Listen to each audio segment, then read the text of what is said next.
Hello, gamers. It is Lore Lords episode 65. We're talking about oh my god, the monsters down under. Why can't I do it right Oh, now? blade and ale, mate. We got monsters in this coal eye. I know. I can do better. You know what I like to do with monsters down under? Oh, it's like to chuck them in the ute. Yeah, sure. I can't do an Australian accent. Oh yeah, mate. Just chuck her in the ute. All right, mate. Oh, that's not bad. That was a little better. Oh, mate. Oh, no, mate. You gotta grab him by the back of the nape and just chuck him in the ute. Anyway, welcome to Lore Lord 65, guys. This is is another cryptid episode. It's been a while since you've covered a group of cryptids. This is a grab bag episode again. We've done America, we've done Ireland, and now we're going bloody down under. If you didn't Australia. get it from a perfect Australian accent. Oh yeah, mate, going down under. So this is of course, I love Australian culture. All the Aboriginal lore is fantastic. I want to doing research for this really makes me want to do a deep dive on that alone, because the whole dreamer story. I don't know. I've seen so many different worlds, so it's fantastic. But that's not today. Today we're going to the home of some of the most bizarre and fascinating wildlife people, and of course, monsters of their own. Whee! They have a very unique culture, very similar to America, which we talked about a lot in the Skinwalker episode, with the clashing of colonial and native ideas. Right. And you get what comes of that is very, very interesting legends and lore, and very interesting things. You get these two perspectives that sometimes don't get together very well. Yeah. But sometimes share interesting experiences. Yes. So we're going to be covering 3 cryptids today. Okie dokie. They each 2 of them. There's a lot to talk about, but not a lot of like encounter stuff. But one of them has a lot of encounter stuff we're going to talk about. Oh, okay, great. Got a lot of variety tonight, folks. Yeah. So our first one is probably one of the most famous Australian cryptids, which if you live in the cryptid sphere like I do, you've probably heard of it. If you don't, you may have seen it in other things. I know a couple Final Fantasy titles have this as a monster in them. I've seen a couple other shows or such bringing this up, and it is a creature called the bunyip. Have you heard of this before? No. Sounds like a Pokemon, though. It does sound like a Pokemon, and it looks like a Pokemon, and it acts like a Pokemon. So, less cute, though. More killing. There you go. Okay. When I was writing this about the bunyip, I was like, man, when we ever eventually go to Australia in Pokemon, we need to have a bunyip. Like, there has to be a bunyip. It's just monster. spelled a little differently. Yeah. Just put 2 P's in it. It's literally Bunyip. Bunyip. Exactly how you imagine it spelled. That does sound like it even aesthetically looks like a Pokemon name. Yeah, it does. It just fits. Yeah. It really does, yeah. So let's go into what the bunyip is, Pat. Okay. Sorry, the name's still funny. The name is great. Lurking in the billabogs and riverbeds in Australia lives a creature that will wait in the water for unsuspecting wildlife, livestock, or even people to pass by and then jump out and devour them whole. This... Well, we talked about Vor earlier. Yeah. Oh, my biggest fear. This is the bunyip, which, while sounding silly, it's anything but in its features and behavior. Uh-huh. This cryptid is a terrifying amphibian creature that has its origins in Aboriginal lore, but made it to main stage of the world when encountered by colonial citizens in the New South Wales area, when one was reported being seen for the first time in the world stage in 1818. Interesting. This creature is described as having a long neck, a round head, a body similar to a manatee, and its roar is known to roar a bellowing, loud, low-pitch roar before devouring a prey, often whole. Exactly. Exactly. You just hear the splash, and then a big, and then gone. They're gone. And something's dead. The bunyip was known to prey on wildlife and livestock, but is said to have preferred the taste of women. That's right. We have our first sexist cryptid ever. Wow, yeah. And it comes from Australia. Yeah, I somehow still blame white people for that. No, but it is Australia after all. So I could have been close. So, yeah, it prefers women and children. I think the children don't have a gender involved, but it does prefer to eat women. And in the early 1800s, an English convict named William Buckley, who escaped a penal colony near what is today Melbourne, took refuge with an Aboriginal people around there. And he had an alleged encounter with a bunyip, saying that, quote, extraordinary amphibious animal with gray feathers covering its back attacked and ate a woman from the community, end quote. Jesus fucking Christ. And it sounds so casual, like, well, this happened. So this is our first thing where we're kind of leaving this. You're going to start to notice the bunyip starts to change in description. Uh-huh. And this is the first time. It's now covered in feathers. They didn't mention feathers in the original description. That's true. And now we have gray feathers covering it. A little weird. Yeah, a little strange. But as with most cryptids, the descriptions tend to vary quite frequently. And many follow the notes I mentioned before, but there is even tales of it being a dog with saber teeth, or even a cycloptic single eye in the middle of its head in the body of a seal or large cat. Oh. There is also descriptions of it being a crocodile with large horns and fur on its back. So, that sounds like different monsters. It just sounds like different cryptids. Maybe they are, you know. Yeah, maybe they are. It's also said to be a crocodile creature that stands the height of a horse. There's even a recent imagery of it being a crocodile with bunny ears. Now, I feel like this is because of the name. And people like doing that more so than the fact that's an actual encounter description. But there's images and drawings of it with bunny ears out there.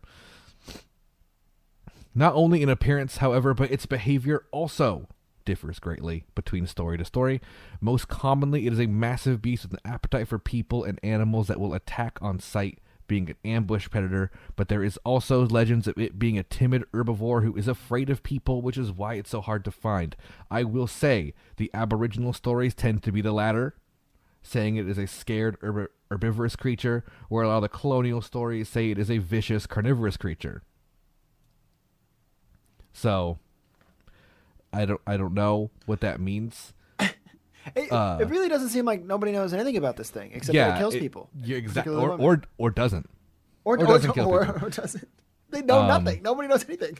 I would tend to trust the people who have lived in the area for thousands upon thousands of years over the colonists. Yeah, you can't trust a colonist. We don't know. No, you can never trust a colonist in any situation. Yeah,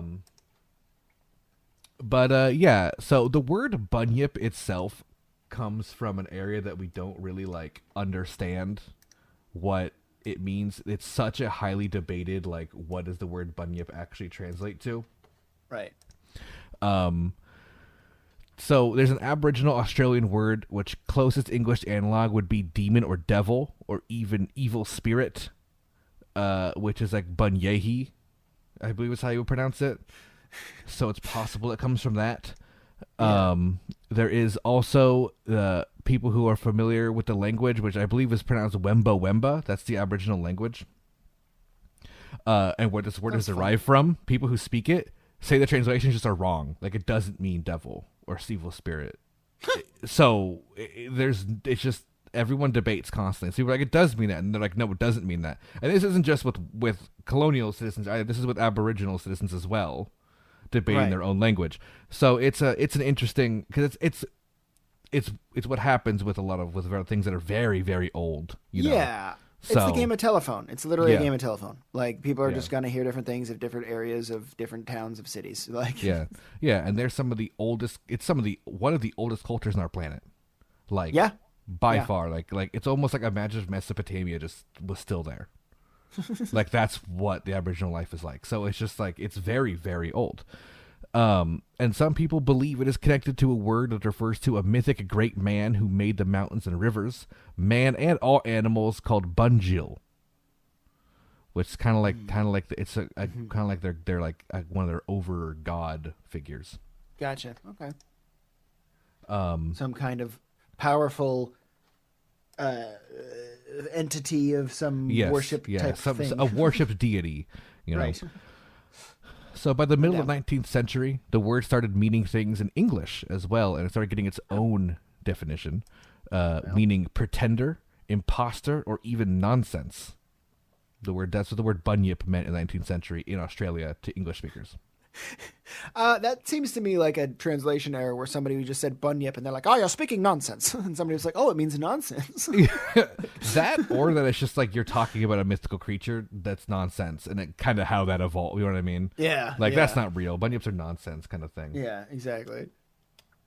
So yeah, no one's really sure what the word comes from. There's too much gray area in the definition, so we don't know. We really just don't know what the definition of bunyip is. Is that the end of the bunyip? No, there's still more to go on. Okay. But Okay, I want to kind of talk about the name because the name is silly. Right. It's a silly sounding name, but I'll show you it's a silly place. But besides that, it's a very silly sounding name that just doesn't really have an answer to why that's the name for this terrifyingly descriptive creature. Like there's just I tried to look up multiple things about it, and on the Wikipedia article for bunyip, it just talks about how like no one knows, and then I looked into an actual Aboriginal couple blog sites about it, and it's all like, oh, every Aboriginal says it's something different, so there's no answer. But when the creature began to gain fame, what happens when cryptids gain fame is people start saying, of course I've seen them. Oh yeah. So this means a lot of things must be taken with a bag of salt, because just as many people want to take their 5 minutes of fame as people that actually may have had an actual scary encounter with an animal. Classic 70s UFO stuff. Yeah, yes, very much so. But now this is 1800s outback bush stuff, which is not very well recorded. What? You crazy? That didn't stop many scientists, however, in the 1800s from trying to find or at least find some markings of this creature. The first ideas were that this was a memory from Aboriginal culture, possibly a now extinct animal that lived in the area. And they just, aren't aware of its extinction. Just notice it goes away. So maybe it's like super rare now. The Diprotodon has been suggested as a good example, which is a large wombat that is now extinct, which lived in heavy water areas. So that's a possibility too. Yeah. Wombats are dope. Yeah. Dr. George Bennett proposed in 1871 the Diprotodon theory, and it has been continued to modern day research by paleontologists named Pat Vickers Rich and a geologist named Neil Archbold, not Archibald, there's no I, Neil Archbold, where if you want to look more into that, the book that I looked at was called The History of Australian Vertebrate Paleontology, and with a name like that, how could you resist such a good book? It's a page turner. Yeah, I didn't actually I didn't get the book or anything. I did look up some pages of it to look at like what they are talking about. And yeah, it's basically just, they talk about a lot of different cryptid kind of things, like what they probably were. A lot of Aboriginal Dreamtime creatures and what they could be, what they noticed. And yeah, the big wombat, definitely a solid like answer for that kind of. Yeah, we've definitely, unfortunately, as time has gone on, killed a lot of animals. Yeah, a lot of animals have gone extinct. And it's not just us either. Australia is a very rough land. It's Darwinism at its finest, baby. Yeah, it's fucking like if things were to go extinct in an area, Australia would be probably my pick. Makes sense. Outside of Aboriginals, even settlers have stories of seeing the creature that are likely now extinct, such as the demon duck, quote unquote, which is thought to be the Doronithidae, which is a extinct bird. A more recently extinct bird, like dodo era extinct bird. So they could have actually been around in Australia at the time interacting with colonists, and they just died because their species was not very good. What this also helps realize for the bunyip is it could be the reason there is so many varying descriptions. Australia is a very hostile land, like we talked about just a second ago, and not only with flora and fauna, but the temperature of the land itself is extremely volatile. This leads to a higher rate of extinction on animals that just can't make the survival cut, and many of these could have been seen over the ages by Aboriginal people and gone extinct. A 1845 article in the Geelong Advertisers and Squatters Advocate, great name, newspaper. It's a newspaper. That's still bad. Yeah. They had a piece about the bunyip and a story of an encounter with one. The description states it was seen with bright blue eggs, a colorful crest, and a beak with serrated edges like the bones of a stingray. Whoa. In 2017, scientist Carl Brandt saw this and brought it up that while writing for the Australian BirdLife magazine, that this was in fact a very accurate description of the southern cassowary, which if you don't know what a cassowary is, think Jurassic Park raptors but with wings. They are one of the most terrifying animals to exist on our planet, and they are extremely aggressive animals that will attack any person, let alone one that goes near its eggs. And yes, they do have giant foot claws that will gut you. That's my favorite. I wish we had an artist that was like joined us in the Discord quietly and like live drawing pictures of these descriptions for us and like just putting them in the corner really quickly. To like, this is what this looks like. This is what this looks like. This is like but like crappy Here it is. like Microsoft Paint MS Paint drawings. This is a bunyip. Just like I just imagine like a stick figure kind of gator with like bunny ear hood on. It's like these are the different kinds of bunyips that people think exist. Yeah, so cassowaries are terrifying. If you don't know what they are, I recommend looking up YouTube videos of cassowaries either attacking animals or just getting aggressive with their keepers at like zoos. But if you've ever played Fallout 3, not Fallout 3, sorry, Far Cry 3, you fight cassowaries. Oh, I actually haven't. I've never played a Far Cry game except the first one. So, okay. Yeah, cassowaries, terrifying animals, and description of a colorful chest, a beak with serrated legs, and bright blue eggs. 100% match the cassowary, and a white colonist, probably maybe even penal victim, escapee or something, in Australia in 1845 may not know what a cassowary is. True. So when seeing it, you think, "Oh my god, it's a monster," and then people just think there's a monster over there. Until they are ugly. Yeah, and until like 70 years later, when they're actually like documented as a normal animal, and everyone thinks it's just a monster over in that area. Yeah, they're mean. In Far Cry 3, you kill them and you can gain supplies from them. Oh, well, I'm glad they have a purpose. They're mean. Yes. You go near them and they fucking fuck you up. Yeah, especially if it has eggs, which in this example, they described eggs. So, they're already mean. Now you get angry mom mean. So, this is just a good example, however, of one person seeing a weird animal they don't normally see and then thinking it's a cryptid, and then it starts to spread around and there's monsters and stuff.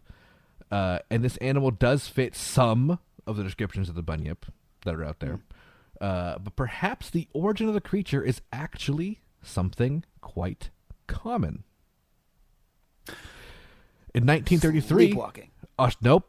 It's an animal, an actual animal. In 1933, Australian geologist Charles Fenner posed what is now accepted to be the most commonly accepted explanation and answer for the bunyip.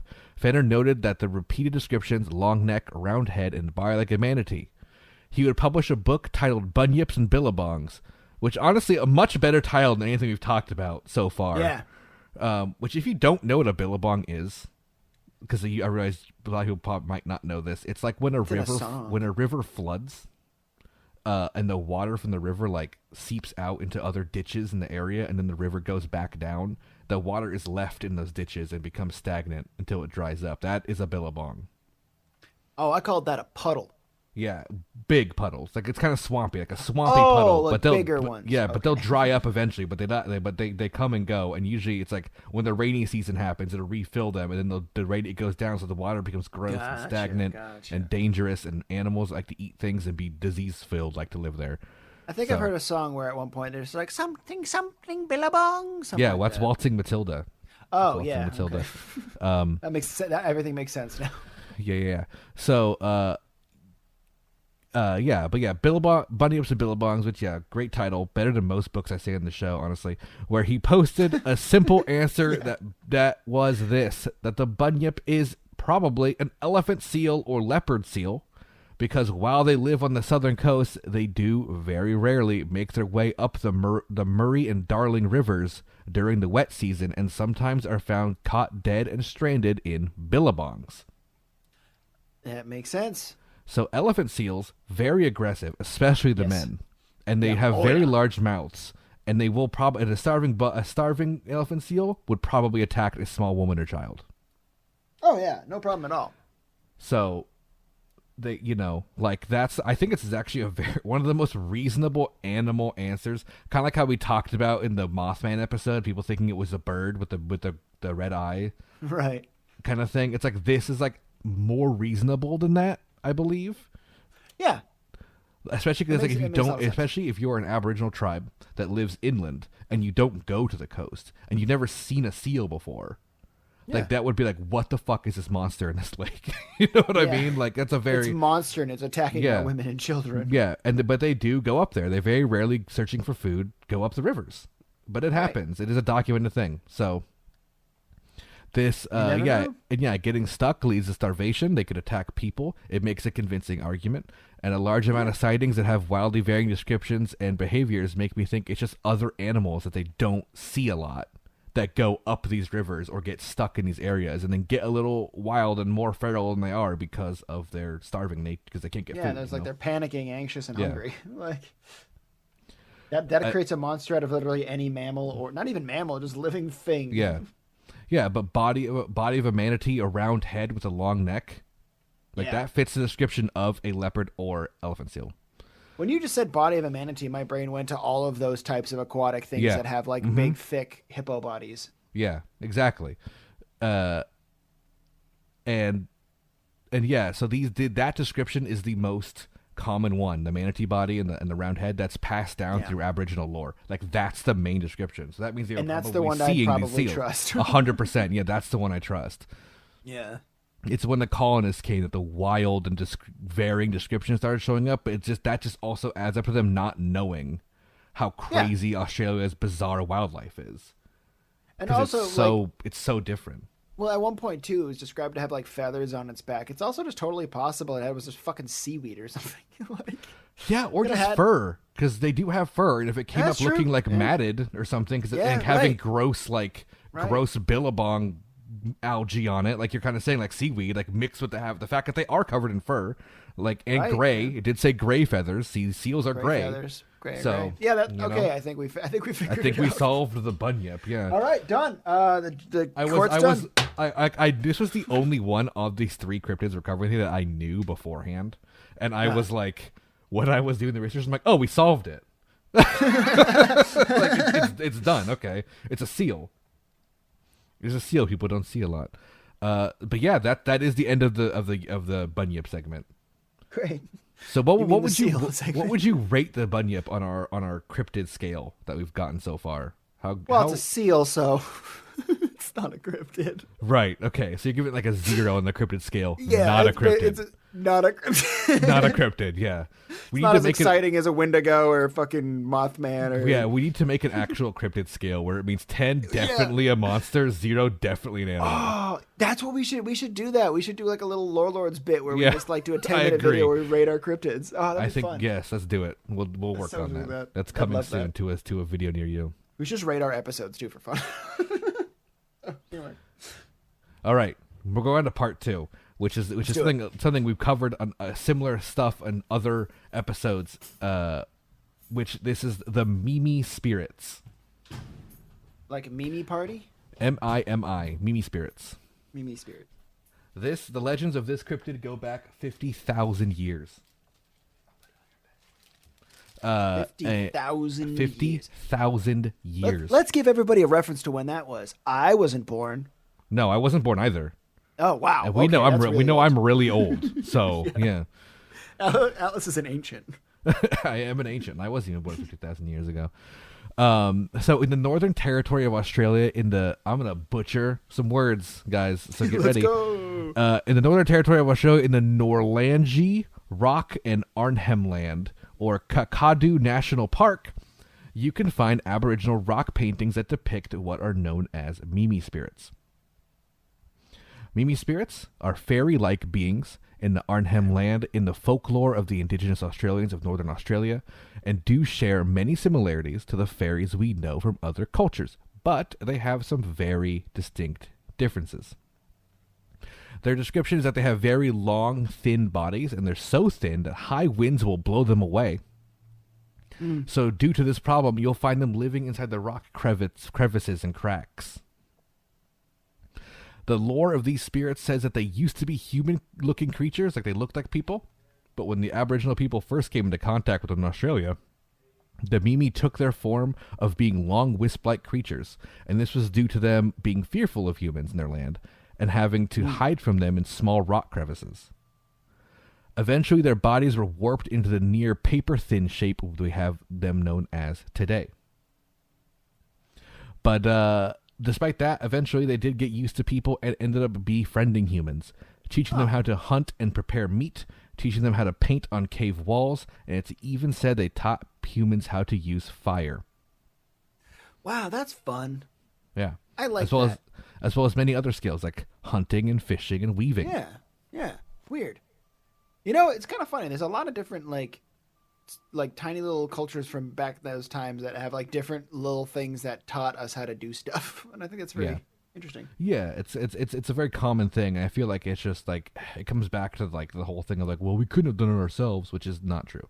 Not true. We can absolutely discover things ourselves, but it is cool. So their match-like bodies are so weak and frail that it's very easy to see similarities between this and the Fae that we have spoken of previously. I think that was the Irish cryptids, right? Yeah, Irish cryptids, and we've talked about it. We've talked about it, and even American too, because like the changelings and stuff like that, all over. You know, the Mimi tend to live in the cracks and rocks of a cave, and ancient people are said to have avoided contact with them because it was taboo to disturb their privacy. Well, that's respectful. I appreciate that. They have been described as calm and relaxed, but when they do get upset, it's likely due to an intruder harming or killing one of their pets. Oh, no. Fuck that, dude. Yeah.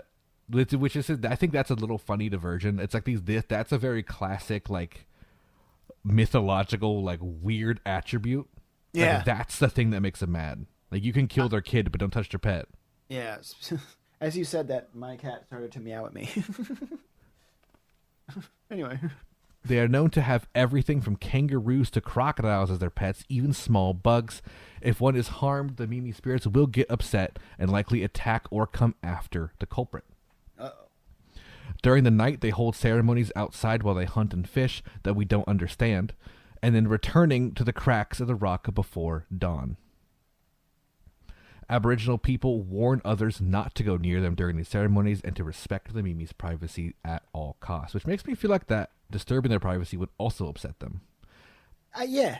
I feel like that's kind of a given. Yeah, they're very private people. Just leave them alone. Yeah.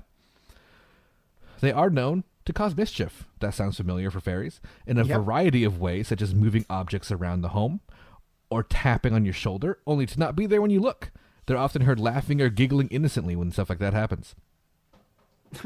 They are not known to cause harm during this, however. So it's often just accepted. Like it's just what happens when you live near them. Right. Like they can mess with you. You just can't mess with them. Yeah. They're silly. Like they're just having a laugh. Like don't worry about it. It's probably the teenagers, getting out, and the parents are like, "Stop doing that." Kind of like how those kids who visited the aliens, remember? Yeah, exactly. Yeah. The drunk driving kids. The drunk driving kids from space. So, but yeah, like I mentioned, mischief is, of course, another very common Fae attribute. But, at least these ones don't bake your kids in an oven. So, it could be worse. These ones are like steal a shoe and you'll never find it again. That's really annoying. Yeah, exactly. But you're not like, oh, gotta bake my kid to make sure they're not a changeling. Yeah. Or, oh, I didn't leave a copper coin under your pillow, so you're gonna skin me. Cool. Yeah. Welcome to fucking European psychos. So this is basically the gist of the Mimi spirit, and there honestly isn't a lot more to say. I brought it in the episode because it's a very prominent legend, and there is a lot the cave paintings of the Mimi spirits is one of the most famous Australian Aboriginal arts that exist. These thousands of year old paintings covering cavescapes. Right. That depict these spirits, and a lot of the Dreamtime lore features the Mimi spirits. But outside of that, there's just nothing. There is people who encounter them, allegedly, people who have heard the giggling in the caves,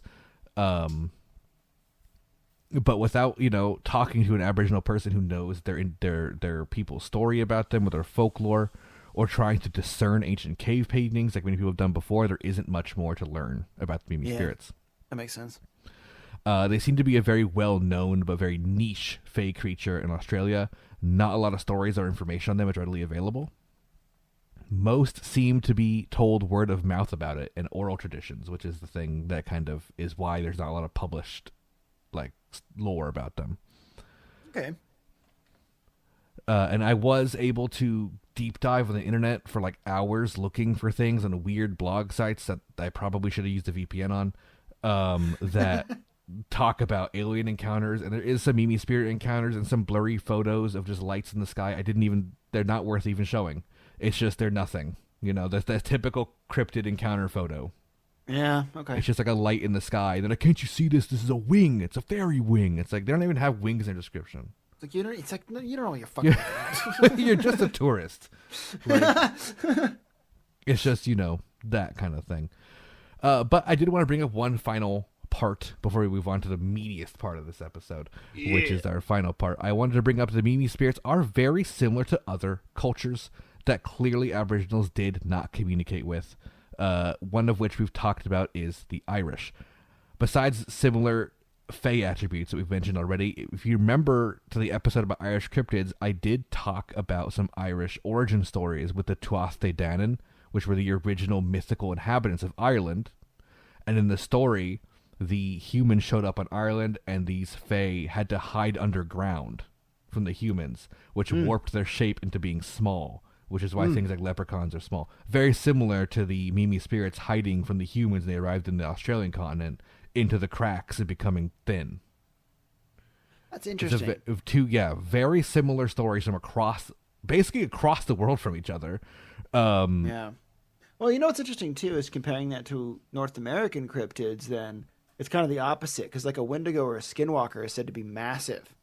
Longer limbs and bigger, humanoid but bigger. But they always say that they live massive cave systems, whereas the Irish cave systems and stuff like that are typically tiny, very small little things. We're here in America, we have very unique, Australia too actually, cave systems that have massive echo chambers, just giant areas, which is really cool. Yeah.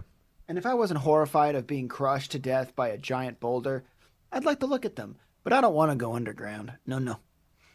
No, I've done it once. Actually, I lived in Texas for 2 years. There's a famous cave system in Austin, and we went there, and it's like that. It's a giant open cave system, and we go in there, and they just say, "And now darkness." They turn the lights off, and it is just pitch black. You can't see anything. It's complete darkness, and I was like, "Yep, this is hell." I hate this. Knowing that I can see, but I can't see anything, is terrifying.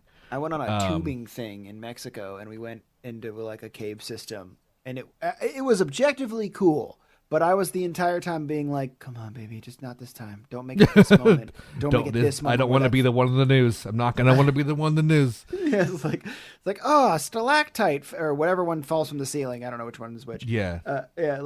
Fell and just swished this tube like basketball fucking. And this man got skewered. He got it split in half. Yeah, I was just like, not me, baby, not me. Earthquakes hit, it's over. Anyway. Oh, that's what I was thinking. Being a California person underground in a cave. Yeah. Oh yeah, fuck that. The whole time I was like, I'm dead. One shake, I'm dead. One shake, I'm dead. All right, part 3. This is the one we got a lot of information on. This is most of the pages of the script. In fact, it's an 8-page script, and 6 of them are this one, which this is the Yowie. And I'm not talking about hentai, guys. I'm talking about a creature called the Yowie. It is spelled Yowie. It is a very, very prominent creature. I've heard of this in Australian lore.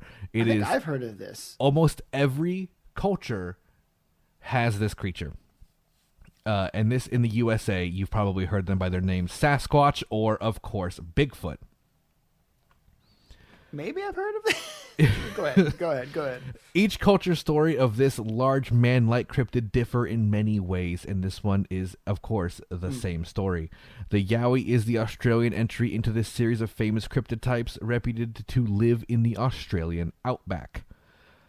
The creature will go by many other names, depending on what region it lives in. I actually originally typed them all out, but I deleted them because I can't pronounce them, and there's about 50. So we're not going to go there, but there's a lot of different names for this thing. I think it's like every single group of Aboriginal people has their own name for it, which then adapted to the local cities and then local people that live near them. So then it just kind of, they still are used with different names today, but they all use Yowie as the overterm for it all. Like, this is the big name. They're all classifications of it. Right. Some people believe all these other ones are just different species or subtypes of a Yowie, you know. But, you know. So what does a Yowie look like, you ask? The answer is Bigfoot. Yeah, I got that. But to be more clear, in case for some reason you don't know what a Bigfoot is, they are seen as hairy, ape-like standing hominids between 7 and 12 feet tall. They have feet that are so big that they leave big footprints and are so much larger than humans' feet, it's allegedly impossible to confuse them. I did intentionally use the word big footprints. Yeah, I had a feeling. Just wanted to point that out. The way you said it, too, was... It's like he's doing this on purpose. But what do the feet prints look like, you ask? Well, you have to go to Foot Finder to find... No. Each one reported is different, and each witness says they were different as well, so good luck getting an answer. Here's my theory. Yeah, go on. No, tell me. I have a bigger theory than this. Sorry. Yeah. Here's my big theory. I think all these Bigfoots and these Sasquatches and these Yetis... I think that they're creatures of the forest, and I think that they're guardians of every land, and only a couple of them on every land, and they guard the forest. Do you think that they're the original inhabitants of our planet, and they actually have extremely advanced organic technology that we can't detect because it's all organic? That's an SCP. Anyway. Yeah. That's an SCP. So what's it like to encounter a Yowie? Well, smelly, I imagine. I can't imagine they smell good. Ugh. Imagine like human BO mixed with matted fur. Some reports say they are extremely timid and like to hide in the woods and the brush to avoid you. I'm just imagining a giant hairy man creature just going, "Oh, don't come near me." Oh no, I don't look in this bush. I'm so scared. Look at my big whippers. Oi, mate, don't look at me feet. Other reports say that they are extremely aggressive and violent attackers, even chasing people in their cars. So, see, that sounds about right. As you can see, there's not an answer, again, because everything's an answer. But maybe the Yowie are just as unique as we are, and each are their own special little snowflake-like creatures. That's true. I would chase your car down until the day I die. But you'll find Atlas in a bush being ooh-woo. Exactly. I'll be hiding in a bush. I'm going to chase you down. We don't even have a clear knowledge of where the name Yowie comes from, big surprise, and its source is debated to this day. It was first used in the 19th century, as early as in 1875, by Aboriginal peoples, meaning spirit that roams over the great earth and night. That's what I was just saying, is that all over the planet we have Yetis and Sasquatches, and they're great spirits that look around and they keep an eye on the nature. And they're not supposed to, they don't want to interact with us because they're like, well, you're not part of this. They're like, ew, you're gross. You're gross. Yeah, ew. It's like, when we're gross, you're the one who smells like matted piss fur. What the fuck? And then they're like, shut up. Anyway. I'll take a shower. Gosh. So, yeah, we're unclear if this is the same creature or just somehow the name got attached to it because, you know, that's what white people do. A likely origin is also the Yahoo, spelled just like the search engine, which is another mythical... Yep, same spelling. It's a mythical being resembling a man with long white hair and talons with backwards facing feet. That's a very different thing. This does not sound like Bigfoot. No. No, it doesn't. But again, misidentification is one of the things colonizers specialize in. So it's very possible that the words and descriptions got mixed up along the way. I love the idea that colonizers show up to a place, they see like indigenous people, and they're like, look at these creatures that no one's ever seen before. Let's call it a waggle. And then mate, that's a dog. No, that's a bird. No, it's a dog, mate. It's a dog. Clearly a dog. It's like, no, ugh. So that's, yeah, we know what Bigfoot is. Yeah, he's a homie. I've mentioned before I'm never going to do a Bigfoot episode. And I don't particularly like Bigfoot, but I had to bring it into this story. You could probably put the different times we've talked to Bigfoot together, and that could be your Bigfoot. Honestly, it's just the same story. That's why I don't like it. It's the same stuff all over the place. It's boring. So let's get into the exciting part that I usually go over in all these cryptid grab bags, but I've been struggling to find this one so far, which is the sightings. In the 1850s, there were many accounts of indigenous apes that would be seen across Australia. There were explorers who would see them, and Aboriginals would speak of them as normal things to see, with multiple groups claiming to have coexisted with them for as long as they can remember. Well, there's even oral stories of these said groups being attacked by singular or organized groups of Yowie, and having fought them in almost warlike battle. That's kind of cool and also horrifying. Yeah. Australia Town and Country Journal had an 1876 issue asking readers who hasn't heard of this creature, calling it the Yahoo Devil or Hairy Man of the Wood. I'm not going to quote the article because it's extremely racist. So, ending that, going forward. But it is just a reference that in 1876, a lot of people did know what it was because they talked about it so commonly. Like, of course you all know what this is. 6 years later, an amateur naturalist, as they usually are, named Henry James McCooey, made a claim of encountering an indigenous ape on the south coast of New South Wales. A few days ago, I saw one of these strange creatures on the coast between Bateman's Bay and Ulladulla. I should think that if it were standing perfectly upright, it would be nearly 5 feet high. It was tailless and covered with very long black hair, which was of a dirty red or snuff color, about the throat and breast of the creature. Its eyes, which were small and restless, were partially hidden by the matted hair that covered its head. I threw a stone at the animal, whereupon it immediately rushed off. Okay. Why the fuck would you throw a rock at it? So... All right. Why would you do that's like the asking to get fucked. That's like fuck around, find out level. Haven't you been to the safari zone? It's true. They either run away or that's all they do is run away. Yeah, he threw a stone at it. But yeah, so there's a couple things about this. This is the earliest encounter I could find written down. And he describes it as having long black hair, which was of a dirty red or snuff color, about the throat and breast. So like hairy chest, not exposed flesh chest, which is interesting for apes. Yeah, right. Yeah.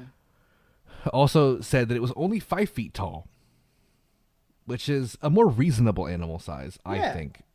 I could kick that ass. Yeah, exactly. You could throw a stone at it and still punch it in the face, Like you could beat the crap out of that challenge it.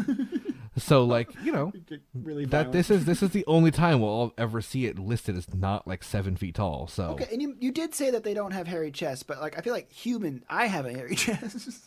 So do gorillas, but they're not covered in hair. They're exposed mostly. You know what I mean? Like that's what I'm talking about. Like an orangutan, so they always have exposed like chest flesh with like our style chest hair on it, like human style chest hair on it. So it's very interesting that this one described it as having a snuff-colored breast. Does that mean white? I don't know. What the fuck color is snuff? I mean, that's porn. I don't know. No, that's white powder you snort. Oh, is that what a snuff film is? It's a cocaine film? Yeah, it's all about... Yeah. Anyway, so after this great font of evidence was put forth by McCooey, he made an offer to the Australian Museum to capture the ape for a fee of 40 British pounds. Quite a deal. Oddly enough, though, the beast was never captured, and we have no information on whether McCooey was ever able to find it again. Aw. So, there you go. Next, we hit 1912, because in 1912 there was an outbreak of Yowie sightings in the southernmost tip of New South Wales near Bombala. This area is known still to this day to be the stomping ground for the Yowie, or at least one of its many other names, which could be a potential subspecies. But this area in New South Wales around Bombala is like that's like the Yowie area. Got it. On October 12th of 1912, George Summerell was riding on horseback along a trail and spotted a creature drinking from a stream. He thought it was a large kangaroo, but then stood up about 7 feet tall. It looked at him. Oh, crikey. Crikey, mate. Oh, chuck that in the ute. Back down. It went back down to the water to finish its drink, got back up, picked up a stick by it, and walked down the slope along the eastern side of the road until it was out of sight. This area in New South Wales is often said to be similar in Yowie sightings to how Washington State is similar to Bigfoot sightings. They're fairly common. They're all over the place. And the Summerall sighting of 1912 was the first to be reported in the Sydney Morning Herald in its October 23rd issue of 1912. Summerall described the face of that being like an ape or man minus the forehead and chin, with a great trunk, all one size from the shoulders to hips, and with arms that nearly reached to its ankles. Summerall's reaction was to ride as fast as he could to town and gather a group of townspeople to come by to track and find the creature. Of course, they were unable to, but they did find a score of footprints and allegedly attested to his story and convinced the townspeople enough to believe him. So the people in the town saw these footprints, they were like, "Oh, hell, mate," and then they just believed him because they were there. Fuck, that's got to be it, Ian. There was handprints and footprints too. They claimed to have also found the handprints at the edge of the water in the damp soil where the creature had been drinking, and that they were plain as day to see. And the handprints that were different from a human was having the little finger set much like how the thumbs are. So imagine where your pinky is, you have a second thumb on that side of your hand. I don't want to, but I am. So that's how they saw. That's what they described the hands as. The footprints were described as looking like an enormously long and ugly human foot, in the heel, instep, and ball having only 4 toes and being 5 inches, each cylindrical and showing evidence of extreme flexibility. And even the most detailed prints showed no evidence of the thumb that we see in most apes' feet. Another account of the same year was posted in the same Sydney Herald article. They had 2 people in this one, and this was from a relatively kind of unknown poet at the time in Sydney, in New South Wales, named Sidney Wheeler Jeffcott was his name. That's very, very English. Yeah, it's confusing because he's from New South Wales in a Sydney Herald article, but his first name is Sydney. That's so that was where my little mind just got twisted. He spent most of his life living in the bush as a cattleman and a dairy farmer, but he was a poet. He claimed to be a poet by trade, and this story will also tell us more about the previous story of Summerall because he had a little interaction with that one. And what he would do is he would send a letter to one Professor Edgeworth David of geology at the University of New South Wales about this encounter, and portions of this letter were printed in the Herald. And this is what was written. This is a very long letter. It's like a whole page. So here we go. All right. I may say that I took a special care on my first visit to observe any indication of human agency, and could perceive nothing of suspicious nature. Indeed, the character of many of the person who claim to have seen such animals during the period of at least 30 years preludes any likelihood of a hoax. So basically he's saying he thinks it's all fake. Right. And he thinks this one is not a fake one. Okay, so he's convinced about... Okay. Yes. He's saying for the past 30 years, everyone who said this has been bullshitting, but this time it's serious. Already I have chosen a dozen names of reputable witnesses who have had experiences. After nearly 50 years spent in the bush with every sense alert to catch the secrets of the wilds, up till a few days ago, I had not the faintest scintilla, which is a lovely word, of first-hand evidence, and had reached me that any animal of importance remained unknown in our country. But about 10 days ago, when riding through the jungle which lies on the eastern slopes of Bull Hill, about 12 miles southeast of Nimity Bell railway station, I noticed on a white gum tree a series of scratches such as could be made with the point of a dessert spoon. These scratches were in the series of 3 on one side, meeting a single scratch coming from the opposite direction, being exactly such as would be made with 3 fingers and a thumb of a great hand with abnormally strong and large nails. beginning at the height of about 7 feet. All these scratches were made by a right hand, suggesting that the creature which had made them shared a peculiarity of mankind. From these indications, I judged that some animal unknown to science was at large in this country, but took no further action in the matter. However, on Sunday, October 12th, I heard that George Summerell, a neighbor of mine, while riding the track which forms a shortcut from Bombala to Bamboka, had that day, about noon, when approaching a small creek about a mile below Packer Swamp, ridden close up upon a strange animal which on all fours was drinking from the creek. And he basically, after this, reiterates the entire thing we just talked about. Got it. As it was covered with gray hair, the first thought that came to Summerell's mind was, what an immense kangaroo. But when the horses, which, yeah, that's a fair thing to say. Yeah. But when the horse's feet were heard it rose to full height at about 7 feet and looked at Summerell, the handprints were discovered at the formation that would explain the 5 to 7 series of scratches on the white gum tree. So basically, he's saying he saw the handprints, and it matches the scratches he saw like a couple weeks ago on a tree. Yeah, crikey is right. Besides perhaps a score of new prints, there were old ones discernible, showing the animal had crossed the creek at least a fortnight previously. Victory Royale. After a vexatious delay, I was able, on that Wednesday afternoon, to take a plaster of Paris cast, one of the footprint in a very stiff mud, and the other in a very wet mud, and a third of the hand with its palm superimposed on the front part of the corresponding foot.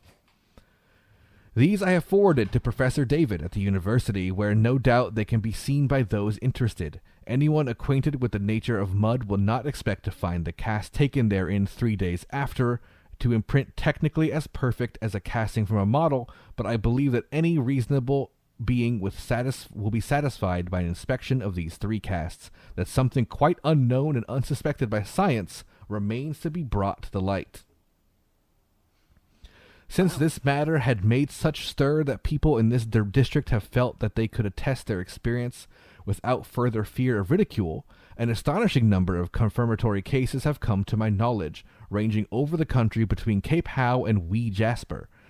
Such of these accounts as seen of significance I hope to collect. End quote. Yeah, so that was a beefy letter. That was a beefy mouthful, yeah. Yeah. It was a mouthful of big beef. So, yeah. I tried to be quiet throughout the whole thing to really take it in, and at one point my brain started going, it's one of those situations where people talked really, like, eloquently in writing. He also was a poet, keep in mind, but he wrote very, like, fancily, obviously. And being a poet and probably writing this in cursive hurts my brain to just imagine.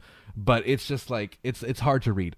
But he did, basically, to summarize, he saw these scratches on a tree. His neighbor said he saw a creature that left a handprint. He went to go look at it, saw it, and went, oh, this handprint matches my scratches, and then took a plaster cast of it, sent it back to this thing. Now, despite those claims made by Jeff Cott, perhaps unsurprisingly, no plaster molds have ever been collected or survived from this encounter, or record of them ever arriving at a university. So it was made up. But who needs evidence when we have all these stories, right? I love stories. Fuck data. Data's for pussies. Yeah. Oh, well, womp womp. So, yeah, there's no evidence of those plaster casts ever being done, just this letter being taken. Maybe they were deemed really fake and just thrown away. Like, it's really hard. We just don't know what really happened to it. But I love the fact that it's just, there's all this and then nothing. But luckily for you, we have a story, another one from November 10th issue of The Sun, a paper in Sydney, where the account of one Mr. Charles Harper states that he believed the Bombala story to be no more than a hoax. That's because he claims that the hair man of Australia, that's the words he used, never leaves the dense jungle of the eastern slopes. Now, what is true, I know I love, it's just so Australian. I'm sorry. It's just so Australian. It's painfully Australian. What is true is that along the, here we go, another butcher of a name, Currickbilly range of mountains. Fucking clue. Cool, Currickbilly, mate. It sounds right. Yeah, it sounds Australian. It does, doesn't it? Is that along that range of mountains there is a very dense jungle area with very lateral ridges and deep gorges, and this jungle is as dense as jungle gets, which makes it very hard for people to get in there and explore. This area is very primeval and has led to many people to believe this is where the Yowie, amongst other cryptids, may live, because people can't really go there safely and get out safely. It's a very dangerous, dense jungle in mountainside, and just, it's a very rough area. We should go. Let's go. Let's make a live Warlords there. Yeah, let's fuck yeah. We'll hook up with Tara and we'll get up there. Yeah. Tara's like, no, I'm not going. Oh, come on, mate. Oh, just chuck your stuff in the Udai. We'll just go over there. So Charles Harper is one of many who believe that this Yowie and other cryptids make their home there. He states that he has met men, he claims, quote, very intelligent men, who had encounters with the Yowie in this area, and says that the beast was so terrifying that these men had to abandon their jobs as timber cutters due to the roaring. He just keeps yelling. He just won't stop yelling. I'm trying to just I'm taking a 15-minute break, and the dude won't shut the fuck up. Oh, mate. No, mate. He just won't stop yelling. Oh, every night, you're blinding yelling. Trying to do me job. So he then goes on to tell a story of his own personal adventure into the jungle deep with a group of men and a pair of kangaroo dogs, which are just sight hounds for like defensive reasons. And on their second day in at night, they heard a terrifying roar of a beast from the deep jungle, which led to the dogs being scared for the rest of the trip. And the next night, one of the men in his party decided to enhance the fire with dry kindling to light up the area, and when they did, they saw a huge man-like animal standing erect not 20 yards away. Wait, he was standing and he was erect? Fully erect. And not only that, Pat, he was thumping his chest in the most fantastic fashion with his hand-like paws. That's what I do when I'm really horny. I love that these people want us to take seriously that he saw it thumping his chest. Yeah, absolutely. I'm in. Like, I'm that in, is baby. That is the most, oh my God. Believable. So, it's the most believable part. Most believable thing. He said the creature was around 5'8" to 5'10", again with the 5 foot description, and was covered in brownish red hair. He goes into extreme detail of its features, to the size of its femur bones, to the chubby gut it had hanging out, even though it apparently only stood there for less than a minute before running off. So I guess he had a really good photographic memory and not making up a story. But don't worry, the rest were hoax. That one was real. Yeah, that one was real. So, yeah, that was a real story. Yeah, that's the last I'm going to tell of the 1912 sightings. It's about 500 more, so I'm not going to go into that. But those are the biggest ones I kind of picked out of them. But 1912 had a huge burst in people citing them, all white colonizers. And also want to point out that was when a lot of cities in New South Wales got built around that area. So that's just why. Yeah, I was going to say that's literally just white people learning about the land. Yep. So, but it can't be normal things. No, it has to be monsters. Yeah. So, it just caused a typhoon of Yowie sightings and stuff like that. But most of the stories are the same stuff with similar descriptions, and obviously a lot of people jumping on the bandwagon of sightings. The sightings did, however, never actually stop. There's even another big one, 1977, similar to our Bigfoot sighting with the blurry photo walking kind of thing. But all the sightings, blurry photos, strange footprints and handprints, the whole big yard is going over with these sightings. But the reason I don't want to go over more of them is the same reason I don't want to do a Bigfoot episode, which is the fact that there's just the same story retold with a location change. Right. It's just the same stuff. There's no evidence. Every evidence is disproven. It's all proven to be a hoax. You can go watch Finding Bigfoot all you want. I'm going to go and spoil the whole show for you. They never find Bigfoot in it. But let me guess, they end it with but we know he's out there. Exactly. Yeah. We know he's out there. Finding Bigfoot. They never find anything. They never find him. Yeah. It's just, bullshit. it's a thing. I could talk. I do think the only convincing argument I've ever heard was from a Yosemite National Park ranger, former National Park ranger, who had a Bigfoot encounter, tried to bring it up with his coworkers, and like, don't talk about it. And he finished his tenure as that position, and he became a Bigfoot researcher. And he brought up an interesting fact, which is these big national parks in America, for example. Sorry, we're leaving Australia for a second, but like for Bigfoot, Yosemite and stuff, and Yellowstone have never been heat mapped ever. Right. No one's gone in there with a thermal camera and a drone and like looked through these things because it costs a lot of money. But it comes down to the fact that people don't take the research seriously. So you can't just find a Bigfoot by spending a week in the woods. You have to spend years in the woods. That's what they're saying. Like, you have to like really like stay in the area, and no one's gonna pay researchers to do that for something that's probably not real. You know? Right. It'd be fun to do for fun.